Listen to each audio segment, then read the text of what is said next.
50% tariff पर भारत ऐसा कर चुका था। खुद अमेरिका को भी नहीं पता था। अब अमेरिका को लगा असली डर। चीन में जिनपिंग और पुतिन के साथ मोदी ने ऐसा क्या किया था जिसके बाद ट्रंप को पहले बार डरते देखा गया। व्हाइट हाउस में आधी रात को बजी खतरे की घंटी। भारत का रिटर्न गिफ्ट देख उड़े ट्रंप के होश।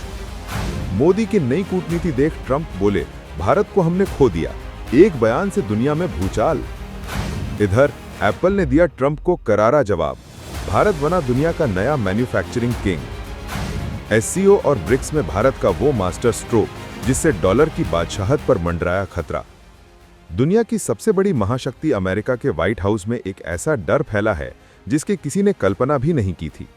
ये डर किसी मिसाइल का नहीं, किसी हमले का नहीं, बल्कि एक ऐसे देश को खो देने का है जिसे वो हमेशा अपनी उंगलियों पर नचाने का सपना देखता था। ये डर है भारत को खोने का। अमेरिकी राष्ट्रपति डोनाल्ड ट्रंप, जो कुछ महीने पहले तक भारत पर 50% का टैरिफ लगाकर अपनी ताकत का दम भर रहे थे, आज पश्चाताप की आग में झुलस रहे हैं। उनके एक बयान ने दुनिया भर की जियोपॉलिटिक्स में भूचाल ला दिया है। उन्होंने अपने ही सोशल मीडिया प्लेटफॉर्म पर लिखा, मुझे लगता है हमने भारत और रूस को खो दिया है। ये सिर्फ एक वाक्य नहीं, बल्कि एक महाशक्ति की उस हार का कबूलनामा है जो उसने खुद अपने अहंकार में लिखी है। ये उस चक्रव्यूह की कहानी है जिसे अमेरिका ने भारत के लिए रचा था, लेकिन भारत ने अपनी चाणक्य नीति से उसी चक्रव्यूह को भेद कर अमेरिका को ही उसमें फंसा दिया। ये कहानी है उस शांत क्रांति की जिसने डॉलर की सल्तनत को हिलाकर रख दिया है। आखिर ऐसा क्या हुआ कि ट्रंप को घुटनों पर आना पड़ा? भारत ने ऐसा कौन सा ब्रह्मास्त्र चला दिया जिससे अमेरिका को दिन में तारे दिखने लगे?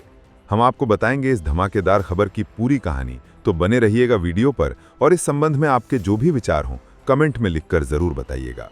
तो चलिए अब कहानी की उन परतों को खोलते हैं जिसने अमेरिका जैसी महाशक्ति को ये सोचने पर मजबूर कर दिया कि उन्होंने भारत को खो दिया है। इस कहानी की शुरुआत होती है एक भरोसे और उम्मीद से। जब 2025 की शुरुआत में डोनाल्ड ट्रंप दोबारा अमेरिका के राष्ट्रपति बने तो भारत में जश्न का माहौल था। प्रधानमंत्री मोदी के साथ उनकी दोस्ती के चर्चे दुनिया भर में थे। भारत में कई जगहों पर उनकी जीत के लिए हवन और यज्ञ तक किए गए थे। सबको यही उम्मीद थी कि ट्रंप की वापसी से भारत और अमेरिका के रिश्ते इतिहास के सबसे सुनहरे दौर में दाखिल होंगे। लेकिन किस्मत को कुछ और ही मंजूर था। व्हाइट हाउस की गद्दी पर बैठते ही ट्रंप के तेवर ऐसे बदले जैसे वो भारत को जानते ही नहीं। दोस्ती और वादों की बातें हवा हो गईं और शुरू हुआ अहंकार और दबाव का एक खतरनाक खेल। ट्रंप ने आते ही वो फैसला लिया जिसने पूरी दुनिया को हैरान कर दिया। उन्होंने सिर्फ और सिर्फ भारत पर 50% का भारी भरकम टैरिफ लगा दिया। ये एक आर्थिक हमला था, एक ऐसा कदम जो दोस्त नहीं दुश्मन उठाते हैं। लेकिन ये तो सिर्फ शुरुआत थी। इसके बाद जो हुआ उसने भारत को यह सोचने पर मजबूर कर दिया कि क्या अमेरिका वाकई उसका दोस्त है या दोस्ती की आड़ में अपना मतलब साधने वाला एक कारोबारी। अमेरिका ने भारत के साथ चल रही ट्रेड डील को जानबूझकर लटकाना शुरू कर दिया। उसने एक ऐसी शर्त रखी जो वो जानता था कि भारत कभी नहीं मानेगा। शर्त थी भारत के डेयरी बाजार को अमेरिकी प्रोडक्ट्स के लिए पूरी तरह से खोल देना। भारत के लिए यह सिर्फ व्यापार नहीं बल्कि अपने करोड़ों किसानों और अपनी सांस्कृतिक मान्यताओं का सवाल था। भारत ने इस शर्त को मानने से साफ इनकार कर दिया और यही ट्रंप चाहते थे। उन्होंने इसे बहाना बनाकर 7 अगस्त से भारत पर 25% का टैरिफ लागू कर दिया। पर ट्रंप का मन इतने से भी नहीं भरा। उन्होंने रूस के साथ भारत के संबंधों को बहाना बनाकर 27 अगस्त से 25% का अतिरिक्त टैरिफ और ठोक दिया। कुल मिलाकर 50% का टैरिफ ये किसी भी देश पर लगाया गया अब तक का सबसे बड़ा टैरिफ था। अमेरिका ने अपनी तरफ से भारत के लिए सारे रास्ते बंद करने की कोशिश की। उसने कांटे बिछा दिए, ये सोचकर कि भारत मजबूर होकर उसके सामने झुकेगा। लेकिन वो भूल गए थे कि ये 2025 का नया भारत है जो झुकना नहीं, रास्ता बदलना जानता है। जब एक दरवाजा बंद होता है तो भारत जैसे देश के लिए 10 नए दरवाजे खुल जाते हैं। अमेरिका ने जब अपने दरवाजे बंद किए तो भारत ने उन दरवाजों की तरफ देखा जो हमेशा से उसके लिए खुले थे। लेकिन वैश्विक राजनीति की बिसात पर वो थोड़ा हिचक रहा था। ये दरवाजे थे रूस और चीन के। यहाँ कहानी में एक और दिलचस्प मोड़ आता है। साल 2025 की शुरुआत में चीन ने भारत को कई जरूरी केमिकल और रेयर अर्थ मिनरल्स की सप्लाई रोक दी थी। उस वक्त भारत को अमेरिका से उम्मीद थी कि वो उसका साथ देगा। लेकिन जब अमेरिका ने भी रंग बदला तो भारत को अपनी रणनीति में 180 डिग्री का बदलाव करना पड़ा। भारत ने वापस चीन की तरफ दोस्ती का हाथ बढ़ाया और चीन जो खुद अमेरिका से परेशान था उसने इस मौके को तुरंत लपक लिया।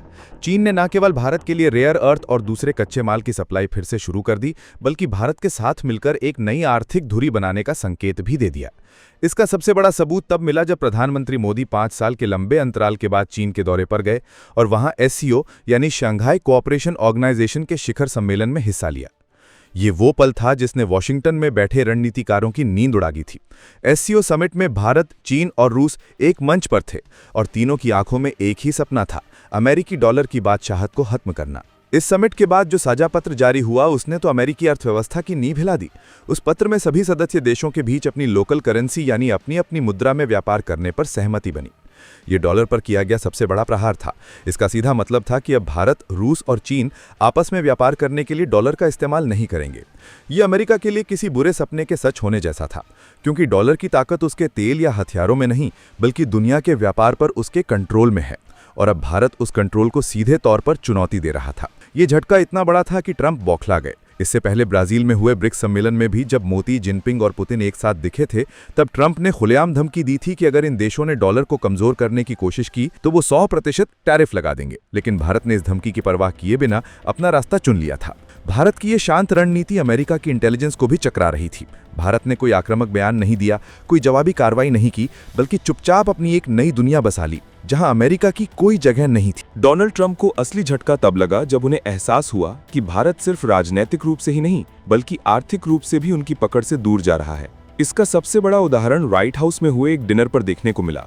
ट्रंप ने अमेरिका के सभी बड़े टेक दिग्गजों को डिनर पर बुलाया था, जिसमें गूगल के सुंदर पिचाई और माइक्रोसॉफ्ट के सत्या नडेला के साथ साथ एप्पल के CEO टिम कुक भी शामिल थे। बातचीत के दौरान ट्रंप ने टिम कुक से पूछा, आप अमेरिका में कितना निवेश करेंगे? कुक ने जवाब दिया, $600 अरब। ट्रंप खुश हो गए। फिर उन्होंने अगला सवाल दागा, और भारत को लेकर आपका क्या प्लान है? ट्रंप को उम्मीद थी कि कुक कहेंगे कि वो भारत से अपना कारोबार समेट रहे हैं, लेकिन टिम कुक ने जो जवाब दिया वो ट्रंप के चेहरे पर एक तमाचे जैसा था। कुक ने कहा, हम अपने कुल उत्पादन का 25% भारत में ही करना चाहते हैं। ये जवाब सिर्फ एक कंपनी का बयान नहीं था, बल्कि ये इस बात का ऐलान था कि दुनिया की सबसे बड़ी कंपनियां भी अब अमेरिका से ज्यादा भारत पर भरोसा करती हैं। ये अमेरिकी कंपनियों की मजबूरी भी थी और भारत की बढ़ती ताकत का सबूत भी। एप्पल जैसी कंपनी जानती है कि भविष्य का सबसे बड़ा बाजार और मैन्युफैक्चरिंग हब भारत ही है। ट्रंप के लिए ये दोहरा झटका था। एक तरफ वो भारत पर टैरिफ लगा रहे थे, दूसरी तरफ उनकी अपनी ही सबसे बड़ी कंपनी भारत में अपना निवेश और बढ़ा रही थी। लेकिन कहानी यहीं खत्म नहीं होती।